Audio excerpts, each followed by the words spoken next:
hoje eu vim trazer uma palavrinha para o seu coração e nós vamos falar sobre a vontade de Deus.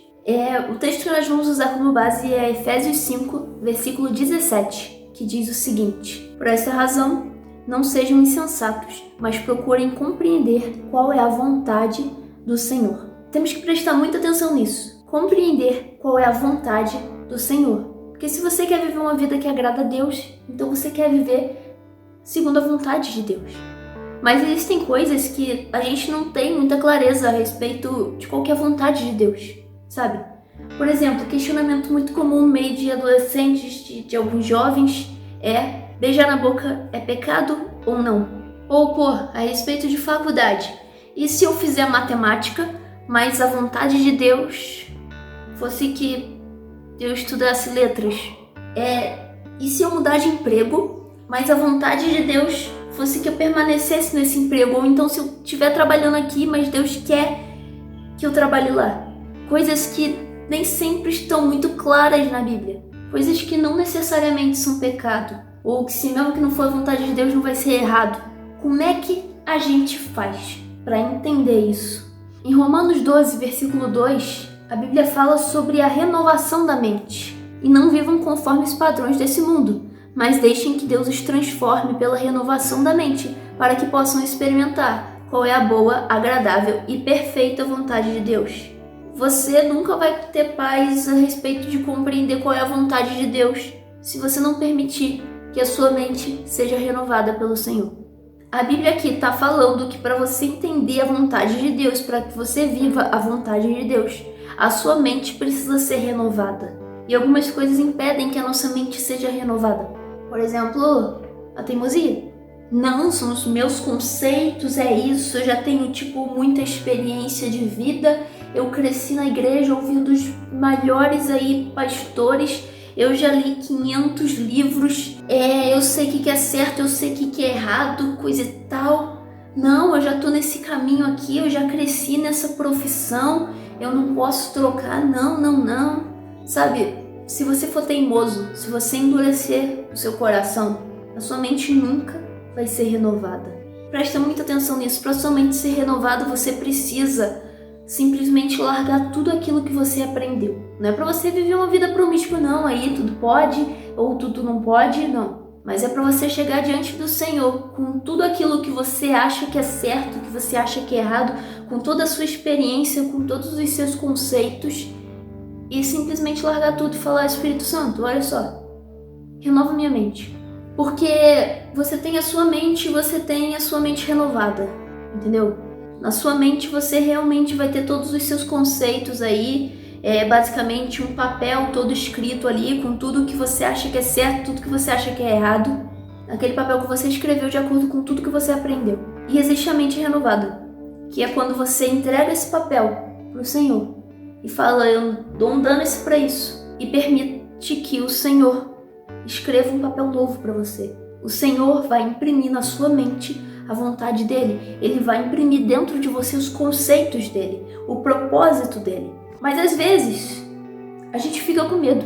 E o medo, a insegurança também não permite que a nossa mente seja renovada. Por exemplo, se nessa área de relacionamento, de pureza, o Senhor tiver, um projeto dentro de você, tiver um plano para você onde você não vai beijar na boca. A vontade de Deus é guardar isso no casamento. E aí você vai ficar com medo de não achar ninguém. E se eu não achar ninguém? Você não está confiando. Você está endurecendo seu coração. E não vai conseguir permitir que a sua mente seja renovada. Pelo menos não do jeito que o Senhor quer renovar. Se você não confiar em Deus, se você não confiar que Deus tem melhor para você, a sua mente não vai ser renovada e você vai ter dificuldades em compreender a vontade do Senhor. Porque o que Deus quer fazer é mudar o seu modo de pensar, para que você passe a pensar como Ele. Isso é a mente de Cristo. Isso é uma mente renovada. Em Jeremias, capítulo 31, dos versículos 31 ao 33, Deus está falando que vai imprimir as leis dele dentro do nosso coração. Deus está falando, então, que vai imprimir na sua mente e no seu coração as leis dele, ou seja, ele vai gravar isso dentro de você. Tudo bem, legal, Raquel, mas como que Deus faz isso? Como assim? Como é que ele vai renovar a minha mente? Como é que vai colocar a lei dele no meu coração? Como assim? Vai aparecer um anjo ditando tudo aquilo pra mim? Cara, em Ezequiel, a gente tem essa resposta. Eu lhes darei um coração novo e porei dentro de vocês um espírito novo. Tirarei de vocês o coração de pedra e lhes darei um coração de carne. Porei dentro de vocês o meu espírito e farei com que andem nos meus estatutos, guardem e observem os meus juízos. A sua mente é renovada e seu coração recebe as leis do Senhor, a vontade do Senhor, por meio do Espírito Santo que já está em você. Nem sempre vai aparecer um anjo te falando qual que é a rua que você tem que entrar. Mas o Espírito Santo vai incomodar seu coração, ele vai falar, ei, pega esse caminho aqui. Ou ele vai falar, ei, permanece nesse caminho aqui, é isso que eu tenho pra você. Ele vai falar, ei, não negocie os princípios que eu coloquei dentro de você. E ele faz isso de várias maneiras. Uma dessas maneiras é a paz.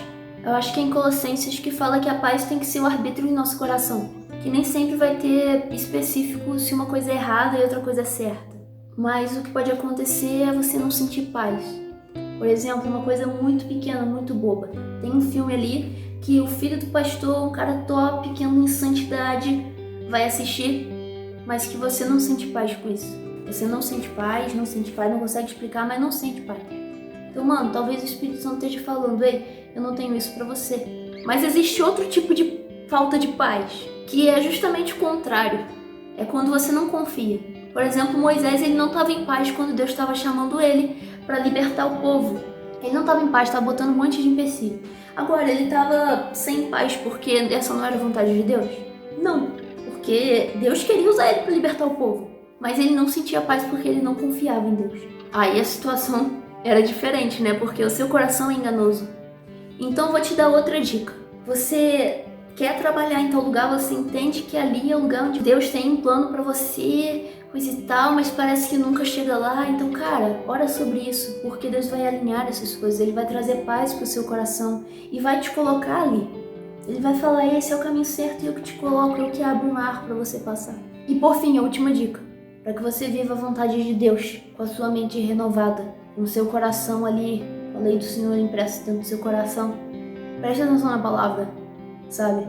De verdade, você precisa conhecer a palavra do Senhor, porque senão você vai terceirizar esse papel, aí você vai chegar diante, sei lá, não tô falando que é errado você pedir conselhos não, mas você vai ficar dependendo o tempo inteiro dos seus líderes para te falar se hoje você vai almoçar macarrão ou se você vai almoçar arroz, entendeu? E o Senhor quer te ensinar, o Espírito Santo quer fazer isso. Então, basicamente é isso. Permita que a sua mente seja renovada para que você consiga entender os propósitos do Senhor, a vontade do Senhor.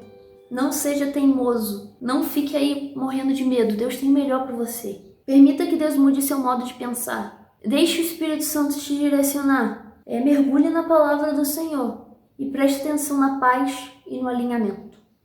E na real é isso. Um grande beijo e um abraço.